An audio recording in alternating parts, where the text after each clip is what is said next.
Olá, semeadores! Bem-vindo ao canal Boa Semente. Eu sou o pastor Júlio César, pastor da Igreja Assembleia de Deus em Bangu, congregação em Senador Camará, pastor presidente, pastor Sóstenes Silva, pastora Maria Cláudia, para quem deixamos a paz de Cristo. Seja muito bem-vindo ao canal aí que só fala de Jesus. Estamos felizes comentando as revistas Editora Betel Dominical, terceiro trimestre. Estamos na lição de número 11, a importância e relevância da igreja na edificação e solidificação da instituição família. Vamos falar de família hoje. Se você tem acompanhado essa reta final, tem visto, né, que tem sido assim tremendo. Dinheiro, política e hoje família. Olha aí, essa tríade dá muito o que falar. Então, se eu fosse você, não perdia esse vídeo, já começava a compartilhar, mandava para 5, para 10, para 15, no grupo de igreja, no grupo de EBD, com outros professores e superintendentes, porque logo depois da vinheta, eu e você temos um encontro na presença de Deus. Se você não é inscrito, se inscreve no canal, deixa o like, dá o glória, comenta, que é muito importante seu comentário, eu leio todos e respondo sempre que posso. Vai preparar seu cafezinho, sua Bíblia, sua revista, porque café, mate, chamate, tudo que você tiver, que você gosta aí, uma aguazinha sempre cai bem, porque tem coisa boa vindo por aí. A lição tá quente hoje, hein? Vai dar o que falar. Se você gostou das outras e acha que deu polêmica, a de hoje então, né, nem se fala. Muito bem, espero você aqui logo depois da nossa vinheta. Roda a vinheta.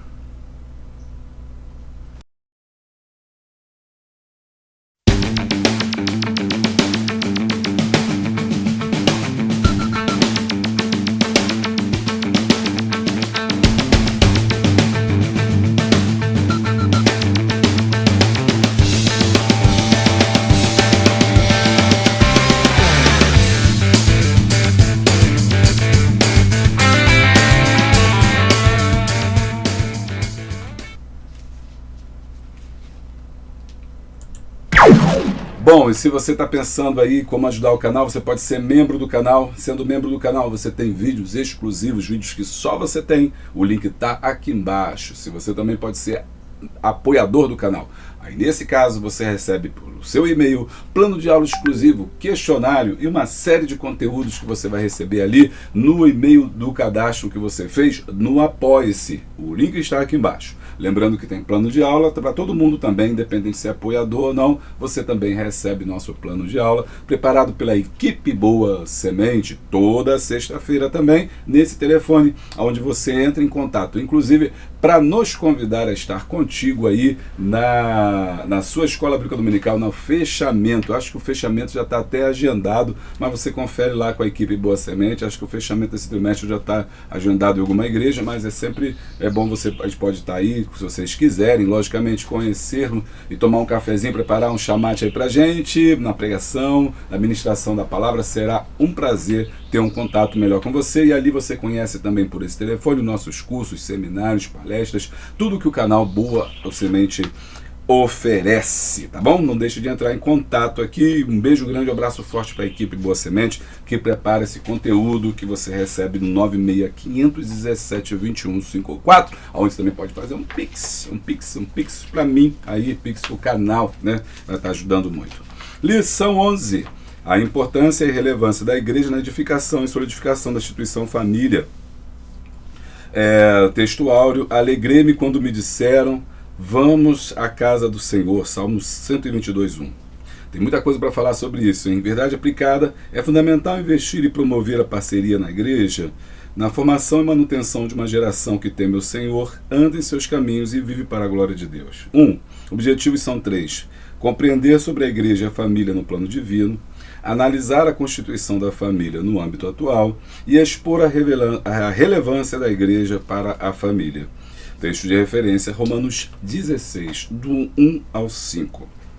Recomendo-vos, pois, Febe, nossa irmã, a qual serve na igreja que está em Cencreia, para que recebais no Senhor como convém aos santos, e ajudeis em qualquer coisa que de vós necessitar, porque tenho hospedado a muitos, como também a mim mesmo. Saudai a Priscila e Áquila, meus cooperadores em Cristo Jesus, os quais pela minha vida expuseram suas cabeças, o que não só eu lhes agradeço, mas também todas as igrejas dos gentios. Saudai também a igreja que está em sua casa. Saudai a Epêneto, meu amado, que é as primícias da Ásia em Cristo. Os hinos são 416, 418, 426. Vamos falar com Deus.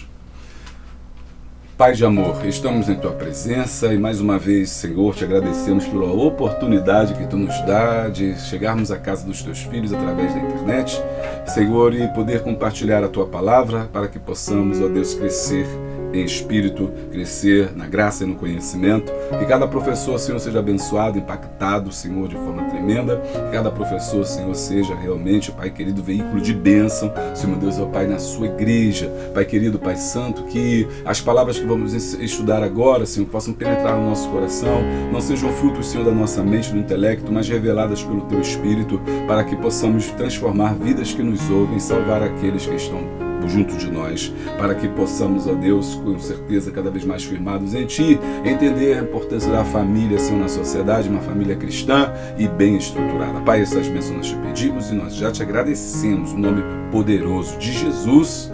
Amém. Graças a Deus. A lição de hoje é uma lição importantíssima. Ela está em Romanos, né, capítulo de número 16. Abaixou aqui meu microfone, deixa eu acertar aqui. Vai dar uma diferença no áudio, mas vamos lá. Então. Bom, a lição de hoje é a lição muito importante, que ela vai falar sobre a família. Vamos fazer aqui, então, uma que vai ser nossa aula. A primeira parte é essa parte que estou fazendo. Eu apresento a lição, abro a lição, faço a introdução, faço o raio-x. E na segunda parte, a gente comenta cada tópico, o primeiro tópico, o segundo tópico, o terceiro tópico, a partir daquilo que a gente já viu na primeira parte da aula. E no final, quero fazer uma oração por você. Estou sentindo de Deus de orar pela sua vida, professor, professora. Não vai embora, porque no final temos uma oração que eu gostaria muito de fazer pela sua vida. Bom, o texto de Romanos 16 é muito interessante, porque ele destaca aqui algumas pessoas que são importantíssimas no ministério de Paulo. E por que talvez, né, que o autor, né, ele traz esse texto para a gente pensar, para a gente refletir, para a gente entender. Romanos 16, ele vai falar de Febe. É uma pessoa muito pouco estudada, é uma mulher, né, que está aqui na cidade de Cencreia, que fica a 14 quilômetros de Corinto. Ou seja, fica dentro, né, da região mais de Corinto, uma cidade muito conhecida, uma cidade onde Paulo já tinha fundado uma igreja ali, que é a igreja de Corinto, que mais tarde ele vai escrever, né, as cartas, primeira carta de Corinto, segunda carta aos Coríntios, né, então era um local já conhecido já por Paulo, por ter ali já trabalhado, já ter evangelizado. Febe era uma mulher, e isso aqui é muito interessante, quero que você preste muita atenção nisso, porque a análise desse texto é fundamental. Primeiro porque mostra a proeminência das mulheres, né? As mulheres no Novo Testamento, no ministério de Jesus, a gente já sabe disso, e no ministério dos apóstolos também foram fundamentais. Mas as mulheres, ao longo do tempo, elas sofreram, né, um processo de apagamento histórico. Elas foram sendo apagadas cada vez mais. Ou seja, no primeiro século você vê uma ênfase no trabalho das mulheres, no ministério das mulheres, e depois, no segundo século, no terceiro século, e culminando ali no quarto século, quando a igreja já está institucionalizada, ou seja, quando ela já está unida ao Estado, a mulher é praticamente banida. Um exemplo disso é Maria Madalena. Maria Madalena, ela tem um dos papéis fundamentais no ministério de Jesus e também dentro do ministério apostólico.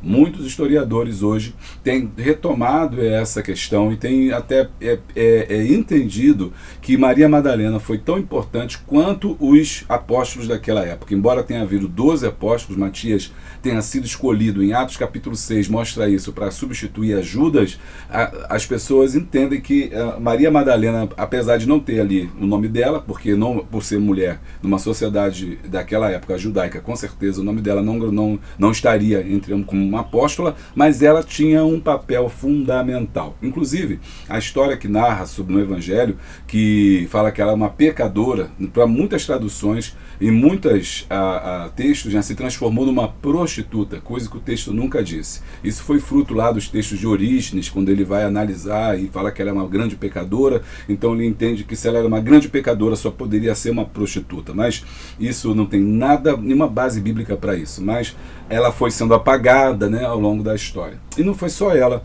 o ministério das mulheres também foi, né, junto com o apagamento dessas mulheres, conforme a igreja vai se institucionalizando, conforme ela vai deixando de estar nas casas, que é um outro ponto importante que mostra, a igreja não está no templo, a igreja está nas casas, ela vai se institucionalizando, ela vai ganhando forma, vai ganhando cargos ministeriais, ela vai ganhando notoriedade, ela vai ganhando poder, ela vai ganhando influência, e daqui a pouco, e ao mesmo tempo que ela vai fazendo isso, ela vai se afastando daquele evangelho puro que o Senhor tinha deixado, do amor fraternal, da comunhão, do partir do pão, da oração, tudo aquilo que a gente já sabe que Jesus tinha preconizado, e também do papel importante que as mulheres tiveram no ministério de Cristo, elas vão sendo apagadas também. Por que eu estou falando isso? Porque o texto abre falando sobre Febe.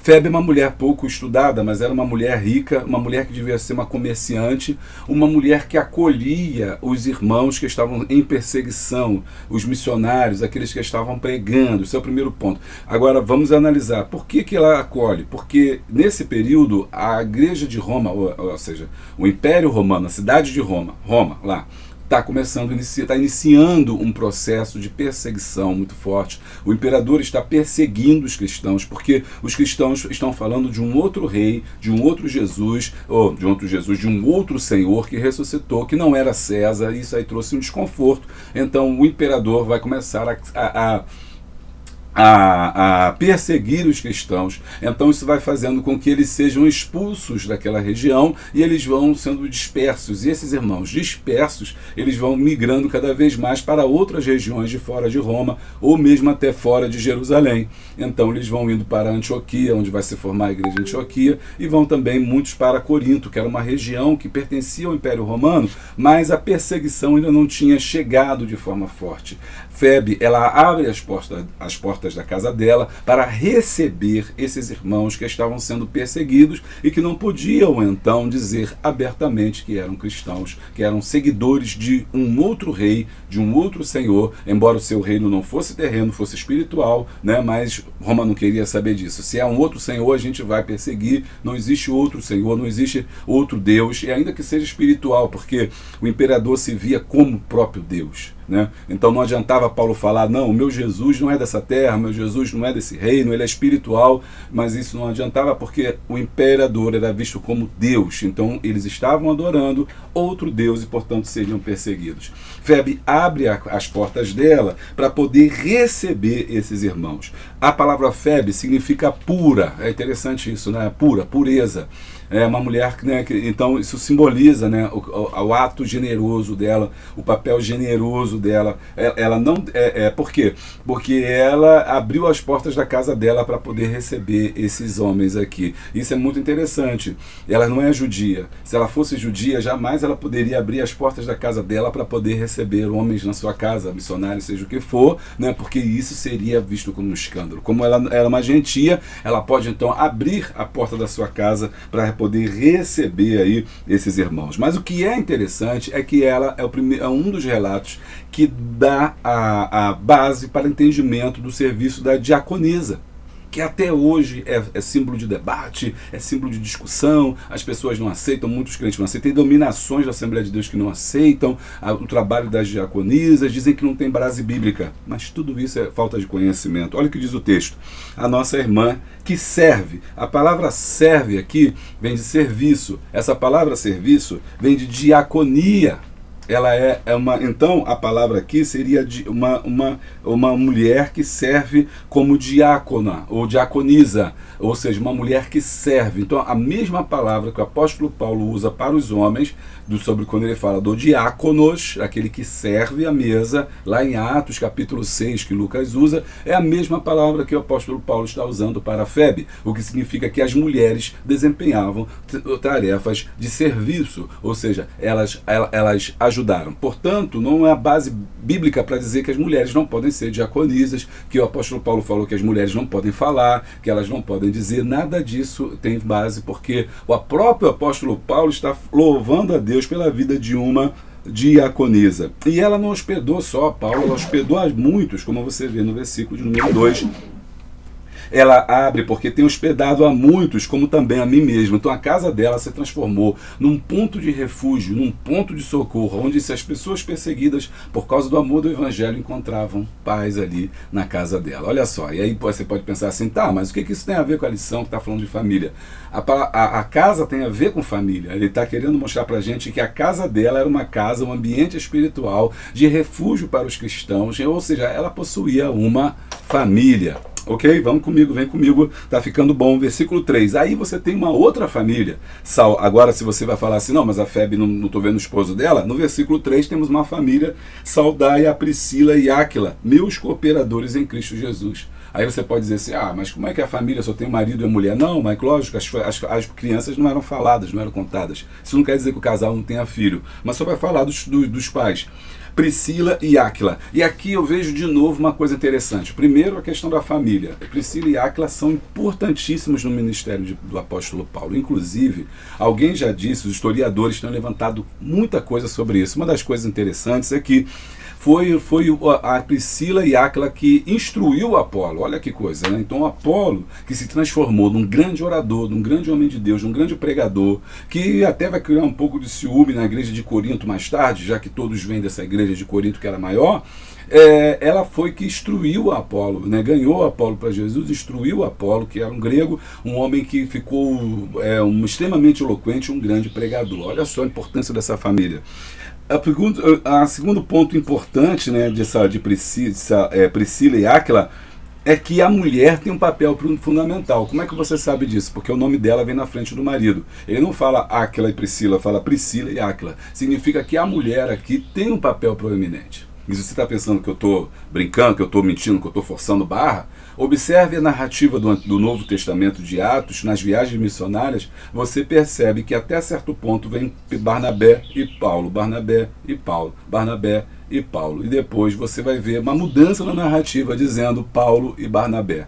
Quando o autor troca Paulo por Barnabé, ele está querendo dizer que a partir de um certo momento é Paulo que ganha a proeminência, é Paulo que ganha a liderança, é Paulo que ganha agora a direção naquele grupo missionário, já não é mais tanto Barnabé. Talvez por causa da idade, por causa dos seus próprios compromissos, alguma coisa acontece que Paulo começa a crescer muito e até que depois ele vai fazer a sua própria viagem, porque Paulo e Barnabé vão romper por causa de João Marcos. Bom, é importante a gente pensar nisso, porque saudai a Priscila e Áquila são irmãos ali importantes, né? Porque eles também, a casa deles também é uma casa de refúgio para aqueles que estão em perseguição. E ele chama de meus cooperadores. Não usa a mesma palavra que usou para Febe, diaconisa, serviço, mas diz cooperação. Ou seja, aqueles que ajudam, aqueles que trabalham junto comigo. Versículo 4, os quais pela minha vida expuseram suas cabeças, o que eu não lhes agradeço, o que eu não só lhes agradeço, mas também todas as igrejas dos gentios, porque eles são gentios, né? Então eles estão ali espalhados pelo mundo, mas recebendo os cristãos, ajudando nesse momento tão difícil.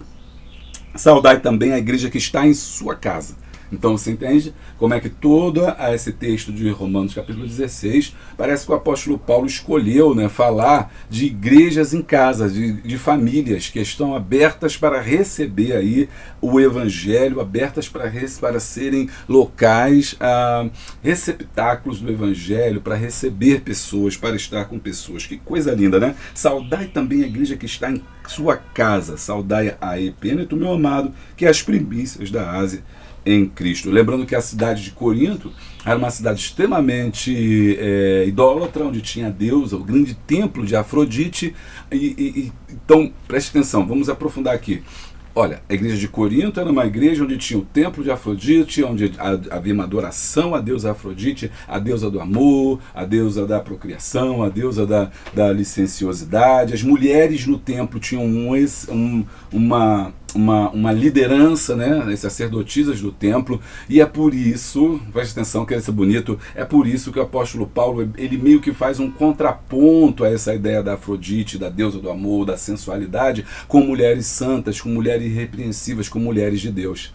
É por isso que é como se ele fizesse uma jogada de palavras, porque quem leu na época sabia que Corinto era a cidade da deusa do amor, da deusa Afrodite, que era cultuada, que era adorada pelos gregos, pelos romanos daquele tempo. O papel da mulher era sempre ligado a isso. Ele está agora nos destacando o outro papel da mulher, que foi transformada por Jesus, que recebeu Jesus no seu coração, e que agora era uma mulher caridosa, acolhedora, era uma mulher que se desprendia dos seus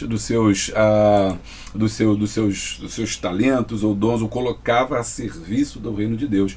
Febe era uma mulher que tinha comércio, então era uma mulher comerciante. Mostra que esse mundo antigo as mulheres ainda possuíam, fora do mundo judaico, as mulheres eram comerciantes, as mulheres eram grandes, tinham vezes posses, talvez porque o seu marido tenha morrido e ela tenha deixado para ela, enfim. E com esse recurso financeiro é que ela está mantendo as famílias cristãs. Agora, fazendo contraponto ou ponto com o que a gente vai estudar hoje, como estão as famílias hoje, como estão as casas, como estão as mulheres, como estão os homens, que aqui tem um casal, Priscila e Áquila, como é a base da nossa família. Aqui ele está mostrando que a importância da relevância da igreja na edificação e solidificação da instituição da família, ou seja, a igreja ela nasce em casa. A igreja, comente, a igreja nasce em casa. A igreja não nasce na igreja, a igreja nasce em casa. É por isso que Salmo 122 diz: alegrei-me quando me disseram, vamos à casa do Senhor. Então, no momento que ele estava na sua casa se arrumando e disse, vamos à casa do Senhor, pronto, ele já está se alegrando. Ou seja, o culto não começa na igreja, o culto começa em casa. A nossa vida espiritual não começa na igreja, a nossa vida espiritual começa em casa. Eu não deixo para ser crente quando chego na igreja, eu não deixo para adorar quando chego na igreja, eu não deixo para cantar. Não, a minha casa já é um local de adoração, embora não seja um local de culto instituído pelo homem, mas a minha igreja começa em casa, a igreja começa em casa. E quando a gente diz isso, quer dizer que os princípios bíblicos a gente tem que trazer já de casa e não esperar que a igreja, que o pastor, que o líder, que o professor de EBD possa fazer alguma coisa. Ufa, quanta coisa, né? Viu que o negócio aqui tá forte hoje. Então, vamos pensar na IBD, né? A IBD, então, como é que a IBD se estrutura dentro disso? Porque a maior preocupação dos professores de EBD é a dificuldade em passar o conteúdo, a dificuldade em poder ensinar, a dificuldade em lidar com as crianças, adolescentes. É a dificuldade enfrentada, né, no dia a dia para poder lidar, para poder ensinar. As crianças não param, adolescentes não escutam, as pessoas não ouvem, outras não leem. Qual é essa dificuldade? Qual é o problema, né, que a gente enfrenta na IBD? Falta de disciplina, falta de apoio, falta de recurso. Há muitos desses problemas começam na família. Começa com o pai que vai para a igreja e deixa os filhos em casa, começa dos pais que mandam os filhos, mas não vão para a igreja. A IBD é esse problema que a gente tem vivido, e o problema é a família, muitas das vezes. E é por isso que essa lição vai trabalhar muito com essa ideia. Família fortalece a igreja e a igreja fortalece a família. Comente, a família fortalece a igreja e a igreja fortalece a família. Esse é um ambiente salutar. No tópico 3 eu vou dar algumas dicas para que a IBD possa incluir a família, aí trazer uma igreja inclusiva, trazendo a família para dentro da sua discussão. Tá bom? Vamos lá então para a nossa lição.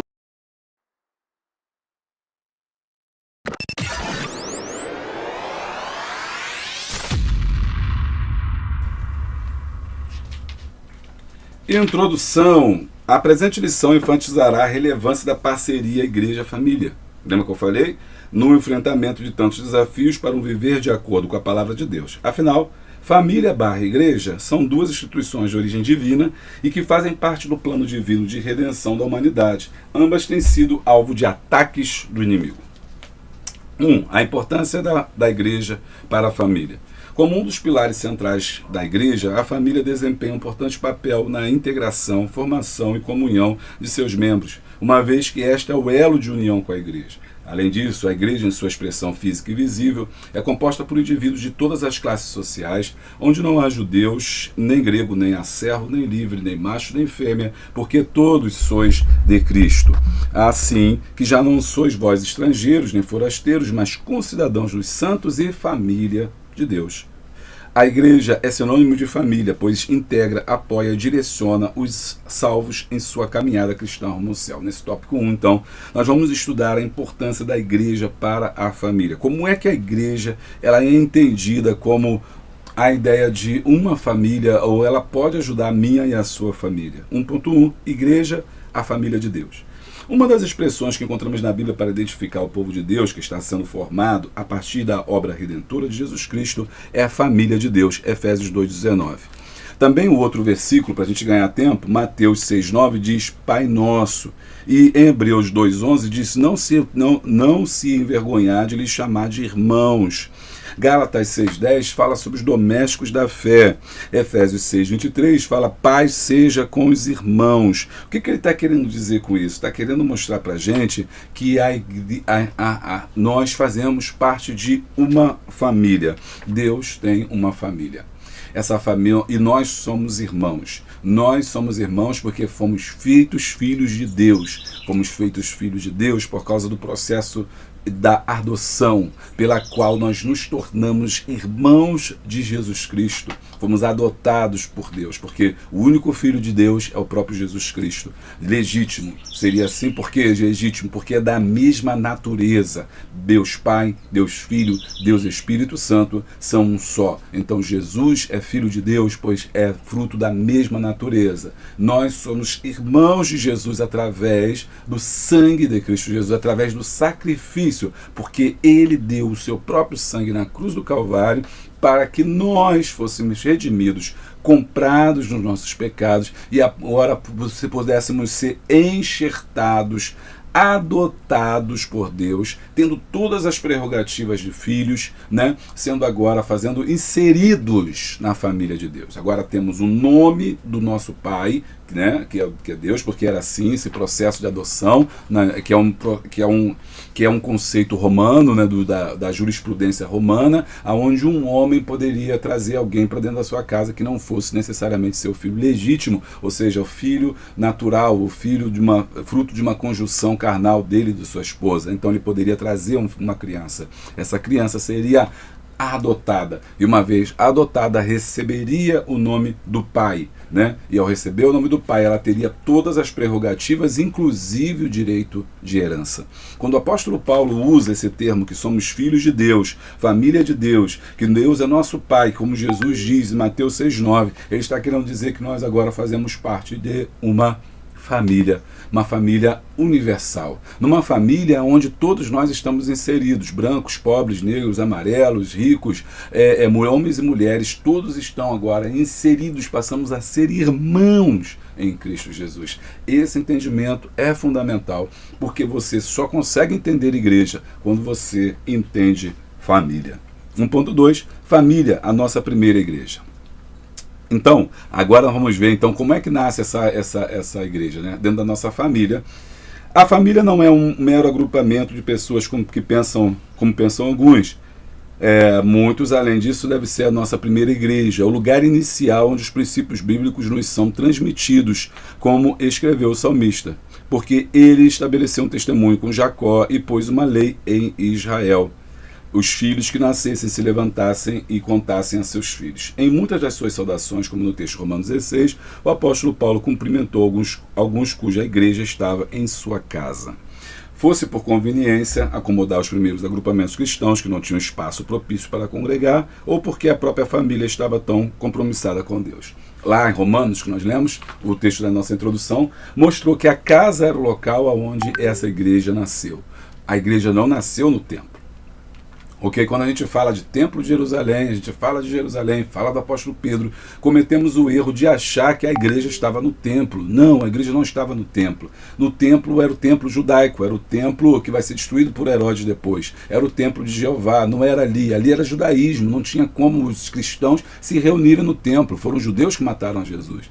Então, embora muitos cristãos pudessem até ir ao templo no sábado para cultuar, e é provável que isso tenha acontecido, eles não se reuniam enquanto cristãos no templo. Eles se reuniam nas casas. Eles se reuniam na casa de João Marcos, que tinha um cenáculo, a gente sabe disso estudando os evangelhos. Eles se reuniam na casa da Febe, eles se reuniam na casa de Priscila e Áquila, eles se reuniam nas casas dos irmãos. Quando a gente fala assim, a igreja de Antioquia, não existia um templo em Antioquia, era na casa de alguém que abria suas portas para fazer o culto. Quando a gente fala na igreja de Corinto, não existe uma igreja, um templo em Corinto, porque o templo que existia em Corinto é o templo de Afrodite que a gente falou. E logicamente os cristãos não iam se reunir lá no templo de Afrodite. Eles se reuniam nas casas. O que quer dizer isso? A igreja nasce em casa. Mais tarde, quando a igreja, olha só como é que é talvez até mesmo cansativo, mas a gente vai aprender, né? Quando a igreja vai se institucionalizando, vai deixando tudo aquilo que eu falei no começo, aí começa já a ter status de Estado e aí começa a construir seus próprios templos. Aliás, diga-se de passagem, muitos desses templos pagãos vão ser ocupados pela igreja quando ela se tornar Estado. O Império Romano vai desapropriar muitos templos de vários deuses, de várias divindades, e vão transformar ali em templo cristão. Isso aí, então, aquela forma daquelas igrejas, né, grandes, né, da Idade Média, muitas delas foram antigamente templos pagãos, que se transformaram em templos cristãos. Aqueles deuses foram depostos e construíram isso. Bom, isso é importante para você não entender que a igreja nasce dentro das casas. Então, a casa, ela é um local importante. E trazendo para os dias atuais, isso não quer dizer que a gente não possa estar no templo. O que a gente, trazendo para os dias atuais, que a gente tem que entender é que sim, a nossa igreja ela começa ainda dentro de casa, porque é na nossa casa que a gente ensina os primeiros começos, sabe? A gente ensina que, bom, a minha casa é a minha casa, mas a casa de Deus é diferente. Na casa de Deus você não masca chiclete. Na casa de Deus você não fica correndo para lá e para cá. Na casa de Deus você não fica bebendo água, levantando toda hora e vai, aquele negócio de copo, vai para fora, vai para dentro, e traz copo para um, e traz copo para outro, e traz copo não sei para quem, aí começa aquele copo lá em cima e termina com um copo lá embaixo, aquela gritaria no pátio, as crianças correndo, né? Os irmãos falando alto, não respeitando o horário do culto, sabe, no estacionamento todo confuso, as bicicletas todas fora do lugar, faltam as pessoas começar a pichar a parede, o pessoal roubando as coisas da igreja, trazendo para casa. Isso não é problema que acontece na igreja, isso é uma coisa que as pessoas trazem de casa. E é isso que é o grande problema, a igreja nasce em casa. Se você esperar, e a EBD, né? Qual é o papel da EBD nesse ponto? A EBD é fundamental para poder ajudar nisso, né? E ela tem um papel crucial para fazer isso. Infelizmente ela não tem apoio muitas das vezes, porque as famílias estão em crise, que a gente vai discutir isso ainda, falar sobre isso, sobre a crise familiar. Mas eu vou falar nisso lá no tópico 2. 1.3, união essencial, igreja e família. Juntamente com a igreja, a família coopera na propagação da graça de Deus, seu amor ao mundo. João 3,16. Como disse o rei sábio Salomão, melhor é serem dois do que um. Por essa razão, a igreja e a família, através da união de forças e objetivos, devem trabalhar juntas para a promoção do reino de Deus, que quer que todos os homens se salvem e venham ao conhecimento da verdade. Uma das coisas fundamentais que eu tenho descoberto e aprendido é que igreja e família se abraçam, precisam dessa parceria, união da igreja e família. Às vezes o líder chama a atenção de uma criança, os pais não gostam. Nós estamos vivendo um problema, a família ela tem passado por um processo de deteriorização dos valores. Nós perdemos os valores, né? Aqueles valores importantes que a gente tem, não mentir, não roubar, que alguma criança chegava com alguma coisa do coleguinha em casa, você mandava devolver. Eu não quero nada aqui de casa que não seja seu, essa não quero uma borracha de fora, não quero um lápis de fora. Hoje em dia a criança chega com lápis, hoje chega com uma borracha amanhã, chega com tênis depois, chega com uma camisa de marca e os pais não perguntam nada.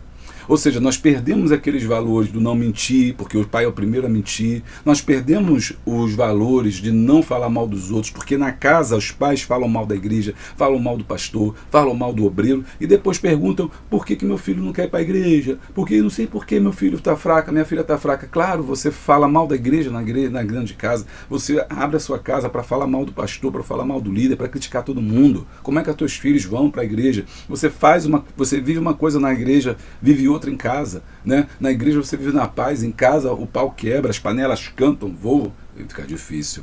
Então, essa falta desse exemplo, essa falta desses valores, nós estamos perdendo. E muitas famílias, infelizmente, ficam culpando a sociedade. E é fácil culpar a sociedade. Aí culpa a igreja, aí culpa a igreja, o pastor não ensina, o professor de EBD não ensina. Aí depois ele culpa o Estado. Não, é culpa do Estado, é culpa dos políticos, são eles que estão querendo acabar com a família, é culpa do movimento tal, é ele que está querendo acabar com a família. Não, é culpa de que é culpa desses livros, é a internet, é o Facebook, é o Twitter, é o Instagram, é o não sei o que. Aí você esquece que o problema, na verdade, não é só isso, talvez, mas o problema é os pais e as mães que perderam, ao longo do tempo, a autoridade. Ao longo do tempo perderam autoridade, não tem mais autoridade, e ele espera que o Estado faça alguma coisa, eleger alguém para poder fazer alguma coisa, porque aí ele fala assim, não pode, porque temos uma lei que diz que não pode, então você não vai fazer. A mesma coisa dizer assim, não faz isso porque o pastor vai brigar, não faz isso porque o professor da EBD vai brigar. Não, irmão, não é porque o professor vai brigar, não é que o pastor vai brigar, é porque você não quer, você é o pai. Enquanto estiver debaixo da sua casa, do seu teto, deve obrigação a você. Os pais perderam a autoridade sobre os filhos. Eu, como professor, tenho visto que as escolas têm sido locais muito difíceis e as crianças já chegam na escola mal educadas, não respeitam o mais velho, não tem um mínimo de senso de local, que ali é uma escola, que não é a sua casa. Ele não consegue diferenciar o ambiente, não sabe que ali não, aqui é uma escola, eu sento direito, eu não falo tudo o que eu quero, eu não me comporto como eu me comporto em casa, sabe? Então, por quê? Porque a culpa não é do professor, a culpa não é da escola, a culpa é da família que ao longo do tempo perdeu a sua autoridade. E muitas vezes essa autoridade foi perdida, sabe? Não foi agora, essa autoridade não foi agora, isso é coisa de 20, de 30 anos, porque mas são gerações que vão se sucedendo da mesma forma. Bom, aí você vê muitas mães que criam seus filhos sozinhos porque os pais não assumem o seu papel de pai. Quantas crianças, quantos filhos hoje a gente conhece que não tem pai, que teve um relacionamento, as mulheres tiveram um relacionamento, mas os pais meteram o pé, elas tiveram que criar os filhos sozinhos. Uma vez tendo que criar os seus filhos sozinhos, claro que essa educação, não que não possa, eu sei que você vai ter gente falando assim, não, mas minha mãe me criou sozinha, eu sou uma pessoa de bem. Claro, não estou dizendo isso, mas é mais difícil criar um filho sozinho do que o pai que não assume a sua responsabilidade. Ele tem uma parcela de culpa nisso, porque não assume a sua responsabilidade como pai. Ele não criou o seu filho, deixou tudo que a mulher, uma jovem, muitas das vezes, pudesse fazer isso. Então, essa criança vai ter dificuldade, vai ter ausência da figura paterna, vai ter ausência de uma figura de liderança, de imposição, de um homem que diga não pode, não faça, tudo a mulher tem que fazer, trabalhar fora, ainda cuidar do filho, cuidar da casa. O negócio vai ser quente hoje. Família é isso. Não é só ficar mudando faixa, não. Não sei que, família. Não sei que, família. Eu sou a favor da família. Quando vai ver a família está toda destruída, está no adultério, está no pecado, né? Está na pornografia, está na podridão, tem amante fora e está falando, defendendo a família. Não, irmão, isso é hipocrisia. A igreja falando em família, aí quando vai ver, está todo mundo enrolado com um problema sério de abuso. Então, irmão, a gente tem que ter muito cuidado com isso. É isso, às vezes é por causa da violência. Muitos filhos estão órfãos de pai porque morreram cedo por causa do tráfico. Aí uma questão social, só tem a mãe.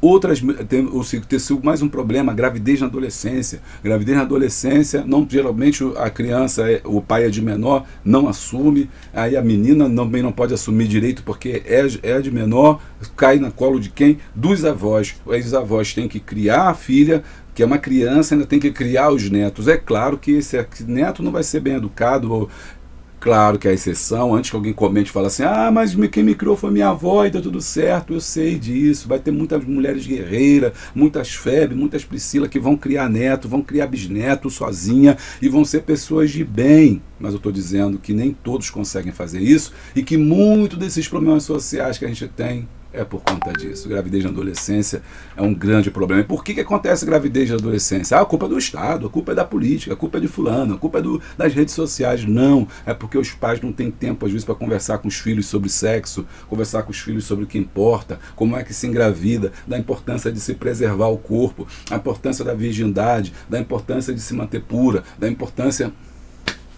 Mas é mais fácil a gente dar um celular e deixar a pessoa lá para lá fazer o que quer. A família está sob ataque. A gente fala que o inimigo está, né, de certa forma é o inimigo que faz isso, mas muita coisa porque falta de ensino. Meu povo foi destruído porque faltou conhecimento. Se você quiser que eu fale mais sobre esse assunto, comente aí. Quero mais saber sobre família. A gente grava mais coisa por aí. Mas agora deixa eu seguir. E se você está gostando desse vídeo, imagina fazer o curso com a gente. Curso de professor de Escola Bíblica Dominical. Vem para cá, vai ser bênção para a sua vida. Certificado no final pela Hotmart. Vem estudar comigo, vai ser bênção. Eu espero você nesse curso, tá? O link está aqui embaixo. Vem que é bênção.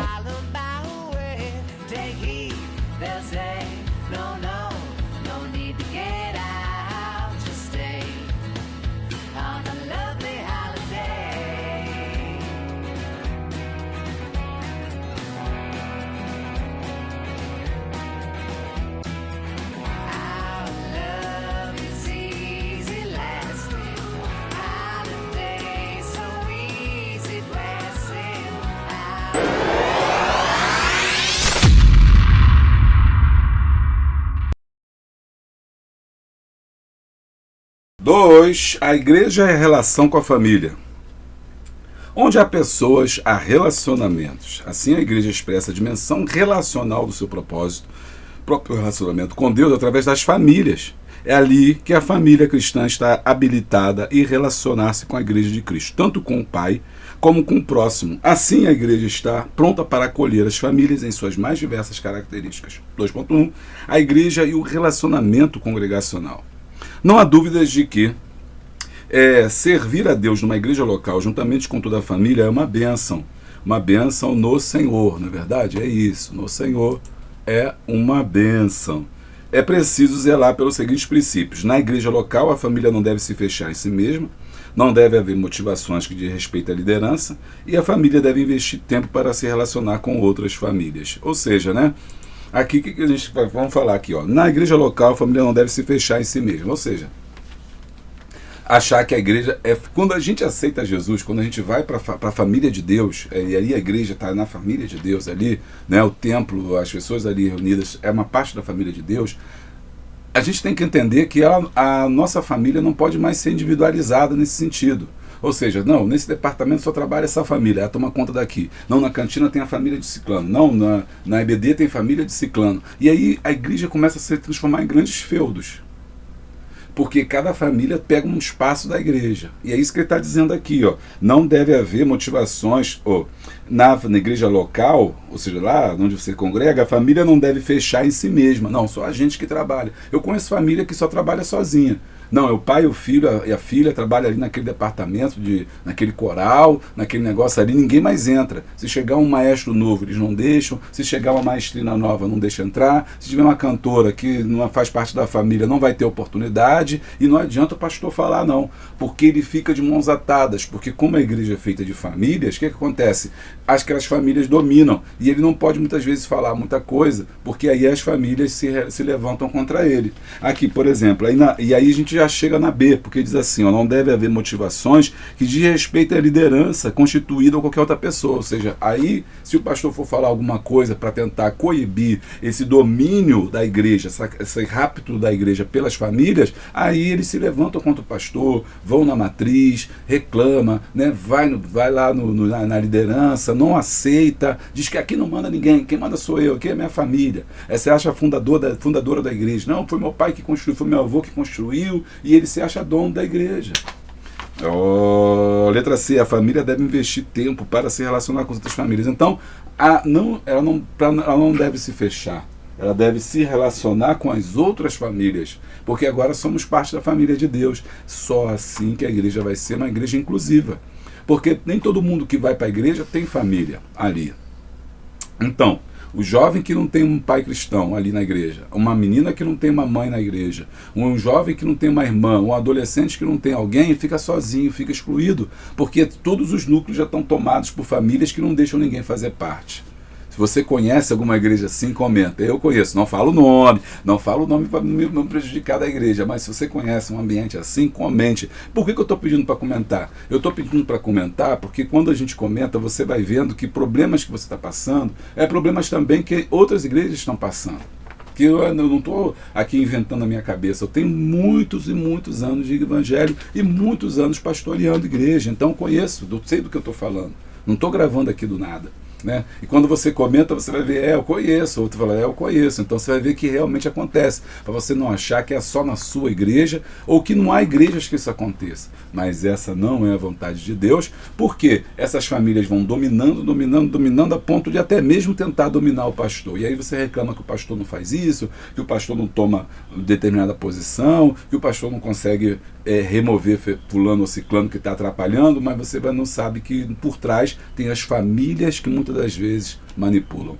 E como a igreja vive de renda, vive do dízimo, vive da oferta, o pastor fica às vezes preso, acanhado, sozinho, né, porque não tem uma família que tenha do lado dele, e aí ele acaba cedendo a essas situações. E tem mais, vou aprofundar, pode ser pior ainda esse cenário, que às vezes a própria família do pastor se perde, porque os filhos ficam magoados, as filhas não querem mais caminhar, porque veem o que o pai sofre, daqui a pouco não quer ajudar, aí eis que o pastor está sozinho no meio de uma série de famílias, lutando umas contra as outras. Tá gostando? Deixa o like, dá o glória. 2.2 Parceria, Igreja Família, cultivo de relacionamento espiritual. Servir a Deus em família também é uma oportunidade de crescimento espiritual. É no ambiente familiar que a fé é ensinada e exercitada. É no lar que os princípios bíblicos são ensinados e aplicados ao ponto de refletir em outros lugares, como escola, trabalho, vizinhança e apoio local. 2.3 A igreja e o relacionamento com Deus em família. A Igreja de Deus existe para ajudar as famílias a obterem bênçãos eternas em seu relacionamento com Deus. Atos 4:32 fala da comunidade que vivia os primeiros cristãos. Era um coração de todos. Vamos lá para o final. A unidade de que Jesus falou para os discípulos tem a ver de ser a realidade também nas famílias cujo Deus é o Senhor e que adoram em espírito e em verdade. Então a igreja, o relacionamento com Deus em família é fundamental. Se você está gostando desse vídeo, imagine você fazer o curso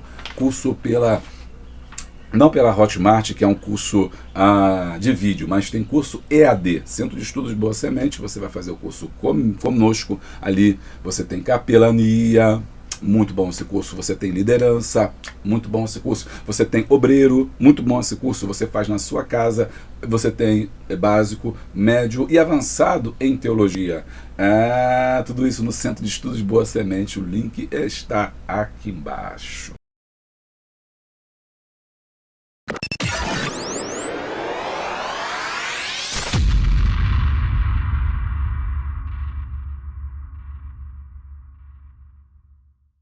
Tópico de número 3, a igreja e o compromisso com a palavra de Deus.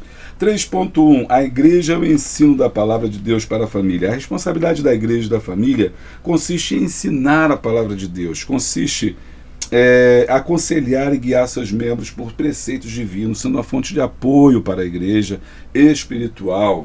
3.2, a importância da escola bíblica dominical para todas as faixas etárias. Aí, viu? Cheguei naquele ponto que eu comecei lá atrás falando, e a IBD, a família? Em Deuteronômio, a palavra de Deus instrui acerca da reunião da família para aprendizado. Ajunta o povo, homens e mulheres e meninos, e os teus estrangeiros que estão dentro das tuas portas, para que ouçam e aprendam e temam ao Senhor. Nesse sentido, a escola dominical contribui para a formação espiritual, moral e social em todas as faixas etárias. A igreja local é formada por famílias que se reúnem para adorar a Deus. E essa adoração deve ter o respaldo e a base fundamental na palavra de Deus. Esta, por sua vez, só pode ser empreendida através do estudo e do ensino da doutrina e do discipulado. Então, a IBD é fundamental para trabalhar com família, porque ali você atinge todas as faixas etárias. Berçário, nenéns, né? E depois os primários, e você vai pegando ali 6 a 8, 9 a 14, 9 a 12, né? E vai embora, você vai fazendo ali as faixas etárias ali, 15, 17, até os 18, aí vai para a classe adulto, né? E também de jovens também você pode ter, que vai dos 15 aí aos 17. Nós temos revista dos 15 aos 17, né? E 18 já começa também a revista dos jovens também. Então você tem todas as classes, as faixas etárias, inclusive no curso de professores de EBD, né, eu falo sobre isso, eu ensino como montar uma EBD, eu mostro cada classe ali e como é que você mobilia, quais professores você coloca e quais conteúdos você ministra.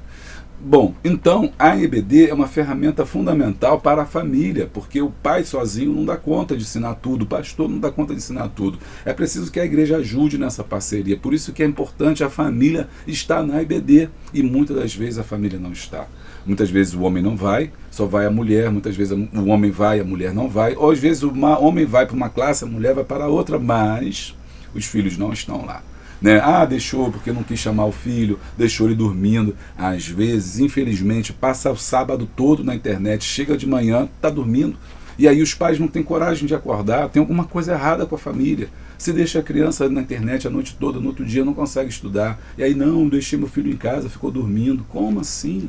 Né? Então, imagina como é que é essa família, imagina como é que essa crise está vivendo. Você tem que trazer para a EBD, né? Tem que trazer, claro que não é brigando, não é gritando, não é obrigando, mas mostrando a importância de incluí-los no trabalho, porque só assim que o professor da EBD, nós, né, vamos conseguir trabalhar com as famílias. Então é importante que a família esteja na escola bíblica dominical. Por outro lado, é importante que a escola dominical ela trabalhe com a família, ela tenha eventos voltados para a família. 3.3. A igreja é a formação do caráter cristão na família. Em 2 Timóteo 3.1.4, percebe-se que a degeneração do caráter humano termina por afetar a igreja de forma coletiva e o indivíduo, consequentemente, a família. Ou seja, o ser humano está degenerado por causa do pecado. Tudo isso que a gente viu ali que eu falei, a família está, né, perdendo seus valores, e aí a gente ataca, né, a sociedade, ataca um monte de coisa, mas esquece também que o problema também é o pecado do coração do homem.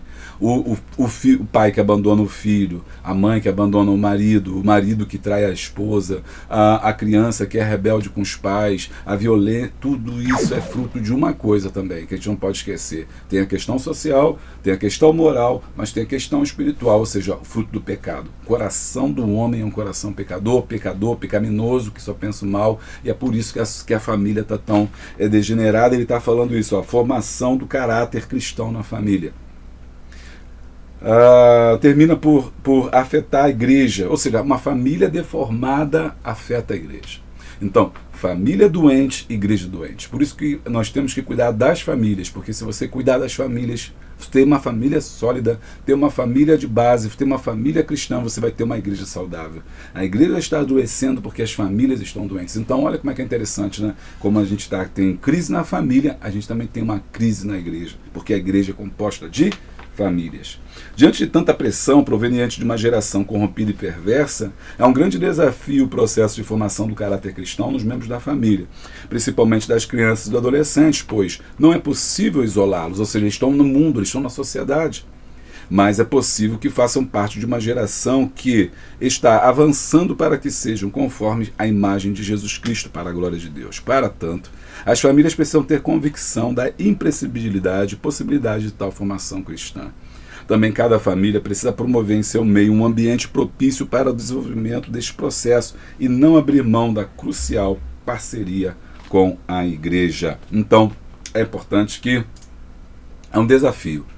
O que a gente pode fazer, então, a EBD pode fazer para incluir a família? Bom, criar atividades que incluam as famílias, peças sobre as famílias. Tudo aquilo que a gente trabalha sempre no Natal, o Dia das Mães, é um bom chamariz para trazer as famílias. Dia dos Pais é um bom chamariz para trazer as famílias.